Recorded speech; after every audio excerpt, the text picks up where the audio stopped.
and welcome to Consistency. So this is the fifth part of Indian history. So let's start. এতিয়া আমি পঢ়িম দক্ষিণ ভাৰতৰ ইতিহাসৰ বিষয়ে। দক্ষিণ ভাৰতত ফাৰ্ষ্ট আৰু থাৰ্ড চেঞ্চুৰী এডিৰ সময়ত তিনিখন কনফাৰেন্স হৈছিল য'ত বিভিন্ন গ্ৰন্থ লিখা হৈছিল আৰু সেইবোৰ গ্ৰন্থৰ পৰাই আমি দক্ষিণ ভাৰতৰ ইতিহাস গম পাওঁ। সংগমেজত দক্ষিণ ভাৰতৰ তিনিটা বংশই ৰাজত্ব কৰিছিল আৰু সেই বংশকেইটা হ'ল চোলা, চেৰা আৰু পাণ্ডিয়া। মেপত চালে গমে পাব যে চোলাসকল বৰ্তমানৰ উত্তৰ তামিলনাডুত ৰাজত্ব কৰিছিল, চেৰাসকল কেৰেলাৰ ফালে আৰু পাণ্ডিয়াসকল দক্ষিণ তামিলনাডুৰ ফালে ৰাজত্ব কৰিছিল। চেৰাসকলৰ প্ৰতীক চিহ্ন আছিল ধনু আৰু তেওঁলোকৰ জনপ্ৰিয় ৰজাজনৰ নাম আছিল চেনগুট্টুবান। তেওঁক গ্ৰেট চেৰা বুলিও জনা যায়। তেওঁ পাট্টিনী কাল্টৰ ফাউণ্ডাৰ আছিল। পাট্টিনী কাল্ট মানে হ'ল কন্নগী নামৰ এজনী মহিলা আছিল যাৰ হাজবেণ্ডক পাণ্ডিয়া ৰজা এজনে ভুলবশতঃ হত্যা কৰিছিল আৰু তাৰ পিছত কন্নগী নামৰ মহিলাজনীৰ অভিশাপতে গোটেই মাদুৰাই চহৰখন পুৰি ছাই হৈ গৈছিল আৰু সেই কন্নগীক স্মৰণ কৰিয়ে তেওঁ পূজা অৰ্চনাৰ ব্যৱস্থা কৰা হৈছিল আৰু এজনী আইডিয়েল ৱাইফ হিচাপে কন্নগীক পূজা অৰ্চনা কৰা হৈছিল আৰু এই প্ৰথাটো আৰম্ভ কৰিছিল চেনগুট্টুবান নামৰ ৰজাজনে।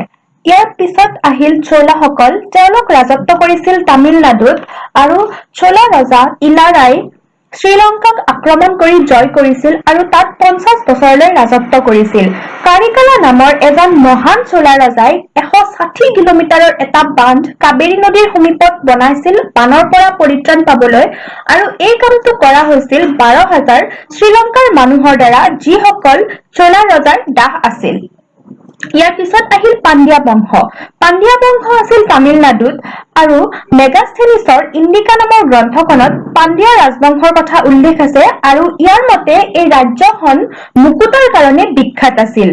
চেৰাসকলৰ প্ৰতীক চিহ্ন যেনেকে ধনু আছিল, ঠিক তেনেকে চোলাসকলৰ বাঘ আৰু পাণ্ডিয়াসকলৰ মাছ আছিল প্ৰতীক চিহ্ন।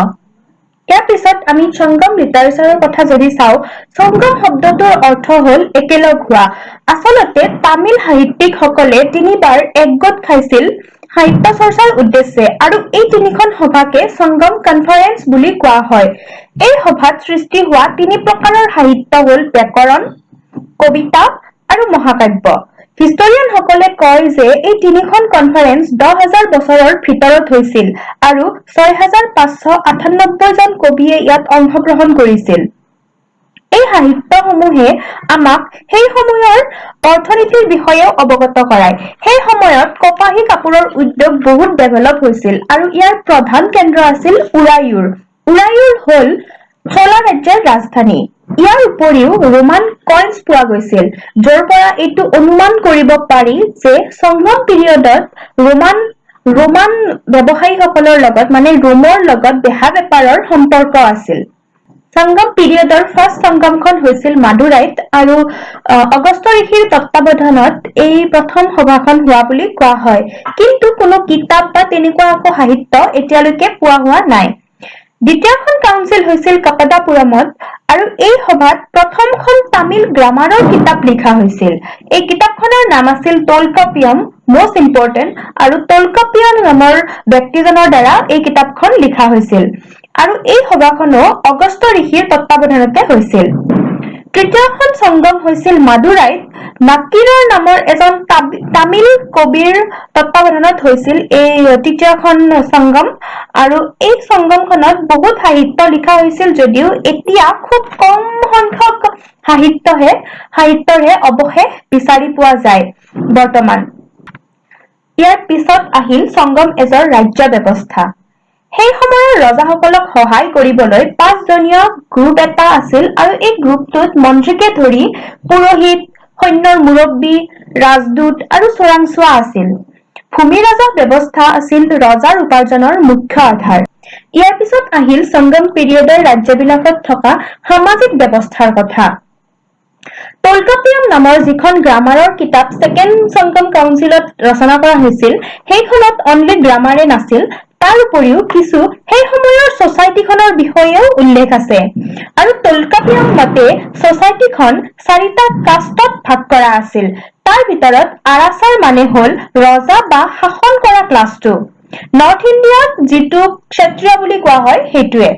দেন আন্থানাৰ্ছ মানে ধৰ্মীয় বা ৰাজনীতিত লিপ্ত থকা সকল।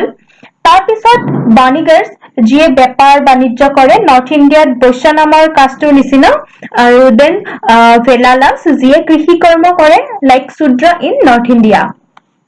যদি আমি সংগম পিৰিয়ডৰ ধৰ্মীয় ৰীতি-নীতিৰ ফালে চাওঁ, তেওঁলোকৰ প্ৰধান ভগৱান আছিল মুৰ্গান।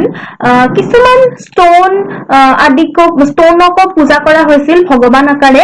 আকৌ কিছুমান শিলক যুদ্ধত বীৰত্ব দেখুওৱা সৈনিকসকলক সুঁৱৰিও কিছুমান শিলক পূজা পাতল কৰা হৈছিল।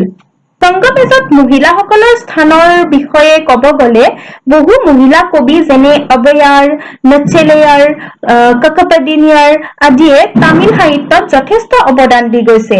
প্ৰেম বিবাহ এটা সাধাৰণ কথা আছিল। ছোৱালীবিলাকে নিজৰ নিজৰ লাইফ পাৰ্টনাৰ নিজে চুজ কৰিব পাৰিছিল আৰু সেইখিনি ফ্ৰীডম তেওঁলোকক দিয়া হৈছিল। কিন্তু কিছুমান ঠাইত সতীদাহ প্ৰথাও আছিল বুলি তামিল সাহিত্যত উল্লেখ পোৱা যায়। চ' এইটো ভিডিঅ'ত ইমানেই। নেক্সট আমি গুপ্তা এম্পায়াৰ ষ্টাৰ্ট কৰিম, গতিকে চাই থাকিব। Thank U.